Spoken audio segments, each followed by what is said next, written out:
اعوذ باللہ من الشیطان الرجیم بسم اللہ الرحمن الرحیم۔ عرب میں جو بھی اخلاقی معاملہ ہو چکا تھا اس وقت جب کہ حضور کی بعثت ہوئی ہے، اس کا نقشہ اب آ رہا ہے سورۃ الماعون میں۔ یعنی یہ کہ ایسا نہیں تھا کہ سرے سے ان کے ہاں کوئی ویلیوز رہی نہ ہوں، لیکن یہ کہ تلپٹ ہو جاتی ہیں ویلیوز، اور یہ کہ کچھ چیزیں ہوتی ہیں کہ جن کی حقیقت نہیں رہتی، صرف ان کی رسم رہ جاتی ہے۔ جیسے آج ہمارا حال ہے، رہ گئی رسم اذاں روح بلالی نہ رہی، فلسفہ رہ گیا تلقین غزالی نہ رہی۔ تو ان کے ہاں بھی یہ آ چکا تھا کہ اب وہ چونکہ جزا و سزا کے تصور سے محروم ہو چکے تھے، لہذا ارأیت الذی یکذب بالدین، کیا تم نے دیکھا اس شخص کو جو جزا و سزا کا انکاری ہے؟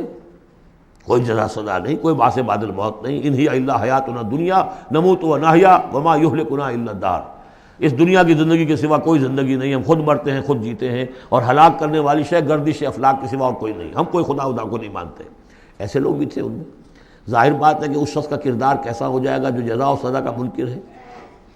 وہ تو یہی ہوگا بابر میں عیش کوش کہ عالم دوبارہ نہیں اس جب کوئی اور زندگی دوبارہ ہے ہی نہیں، یہی زندگی ہے، کھاؤ پیو عیش کرو، جہاں ہاتھ پڑ سکتا ہو ڈالو، جو چیز حاصل کر سکتے ہو کر لو، کیوں جھجک رہے ہو کہ یہ برا ہے اور یہ اچھا ہے اور یہ جائز ہے اور یہ ناجائز ہے؟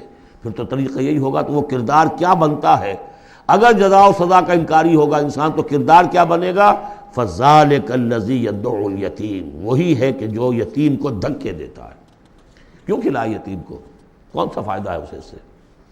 وَلَا يَحُضُّ عَلَىٰ طَعَامِ الْمِسْكِينِ، اور کسی مسکین کو کھانا کھلانا خود تو درکنار، کسی اور کو بھی اس کے لیے کوئی تلقین کرنے کو تیار نہیں، اس لیے کہ اندیشہ یہ ہے کہ میں اسے تلقین کروں گا تو پلٹ کر مجھ سے نہ کہے کہ تم کیوں نہیں کھلاتے۔ فَوَيْلٌ لِّلْمُصَلِّينَ، ان کے ہاں نماز تو ہے، نماز کا حلیہ انہوں نے بگاڑ دیا ہے۔ وہ سورہ انفال میں ہم پڑھ چکے ہیں، سیٹیاں بجاتے تھے، تالیاں بجاتے تھے، لیکن وہ نماز سمجھتے تھے اسے۔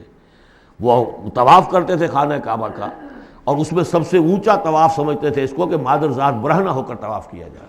یہ سارے تکلفات ختم کر کے، اور بالکل جیسے دنیا میں آئے تھے، اللہ نے جب ہمیں بھیجا تھا تو اللہ کے گھر میں آئیں تو اسی طریقے سے آئیں جیسا کہ اللہ نے دنیا میں ہمیں بھیجا۔ اب ان کے یہ تصورات تھے۔ فَوَيْلٌ لِّلْمُصَلِّينَ الَّذِينَ هُمْ عَنْ صَلَاتِهِمْ سَاهُونَ، تو تباہی ہے، ہلاکت ہے، بربادی ہے ان نماز پڑھنے والوں کے لیے جو اپنی نمازوں سے غافل ہیں۔ اس کی روح ختم ہو چکی ہے، شکلیں بھی بدل دی گئی ہیں۔ ہمارے ہاں اللہ کا شکر ہے اس امت میں شکل نہیں بدلی ہے۔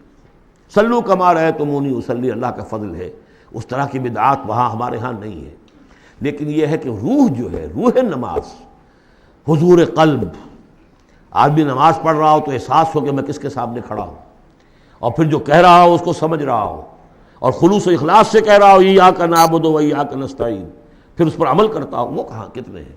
ایک رسم ہے، رہ گئی رسم اذاں روح بلالی نہ رہی، فلسفہ رہ گیا تلقین غزالی نہ رہی، نماز و روزہ و قربانی و حج یہ سب باقی ہیں، تو باقی نہیں ہے۔ الذین هم عن صلاتهم ساہون الذین هم یراؤون، اور اگر کوئی نیکی کا کام کرتے ہیں تو دکھاوے کے لیے، تاکہ اس سے کچھ شہرت ملے، بڑا بہت سخی آدمی ہے۔ وَيَمْنَعُونَ الْمَاعُونَ، لیکن ان کی شخصیت کے اندر پستی کا عالم یہاں تک آ گیا ہے کہ عام استعمال کی چیزیں بھی مانگے تانگے نہیں دیتے۔ عرب میں بھی رواج تھا بھئی کہیں سے کسی کے چولہے میں سے کوئی انگاری لے آؤ تاکہ ہم آگ روشن کر لیں، نمک ہے کسی سے مطلوب ہے تو اس کا کوئی جھجک نہیں ہوتی تھی، نمک دے دیا جاتا تھا۔ لیکن وہ لوگ ان چیزوں میں بھی آ کر شقی ہو جاتا ہے۔ صدق اللہ العظیم۔